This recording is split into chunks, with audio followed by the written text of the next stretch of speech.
Věřili byste, že se dá vytisknout funkční věc i na špagetách? No fakt, nekecám. Dneska vám ukážu, jak vzniká můj vlastní držák na Samsung Galaxy Watch Ultra. Po minulém failu, kdy to táto vůbec nepasovalo a bylo to prostě nepovedené, jsem o něj dostal přesně rozměry a fotky. Díky tomu se mohu konečně pustit do díla.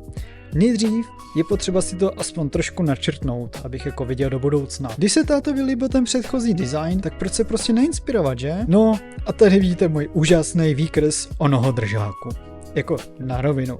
Mám sice střední promyslovku za sebou a vím, že technické kreslení by mě tohle neprošlo, ale mi to prostě jako stačí na to, abych to vymodeloval. A samozřejmě, vymodelovat něco takového ve Fusionu mi přišlo celkem v pohodě. A šlo to i vlastně rychle. Tady vidíte výsledek. No a teď ho hnedka vzít a šup do slide. Mimochodem, Bishop už se nemůže dočkat, až začne dát pokládat první vrstvy. Nahrání modelu, úprava parametrů, no a jde se tisknout. Tisk jakože začal fakt slibně. Všechno vypadalo jak má, ale tady už jsem začal pozorovat, že jsem blbě nastavil ironing. No a po hodině se ukázalo, že prostě podpory praskly a začaly se tvořit klasické špagety. Velký špatný tady vidím. Takže stop a znova. Změna nastavení, tisk a pak znova a znova a znova. Ne, fakt mi to nebaví. Nic, zkrátím to. Prostě na 7. pokus jsem to nechal tisknout i na těch špagetách. Ty už nebyly tak hrozný a tyjo, fakt světe div se, k mému velkému úžasu to vypadá, že to drží.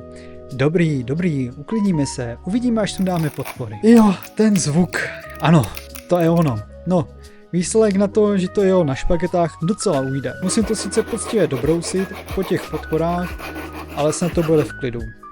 Ale teď vážná tónina tady, jo. Nejsem s tím úplně 100% spokojený. Ty špagety, nerovnej povrch, to nekonečný broušení zase, jako kdyby víc minulé video. Ale víte co? 7 pokusů je prostě na mě už moc. Jsem z toho unavený. Dám to tátovi a ten mi řekl, že je s ním v pohodě. A já si prostě jen zapíšu, příště musím udělat líp. Tady vidíte samotné fotky, jak to dopadlo. Táta je spokojený, hodinky se nabíjí, hodinky drží jak mají. Já si myslím, že výsledku docela dobrý. Já jenom vím, že prostě příště, až budu zase navrhovat nějaký držák, tak to navrhnu mnohem lépe. Já jsem lízl a 3D tisk je mým koníčkem. Hledám pořád něco nového, co by se dalo vyrobit. Bavilo vás tohle vaření špaget? Dejte like a napište do komentářů, co si o to myslíte. Mějte se.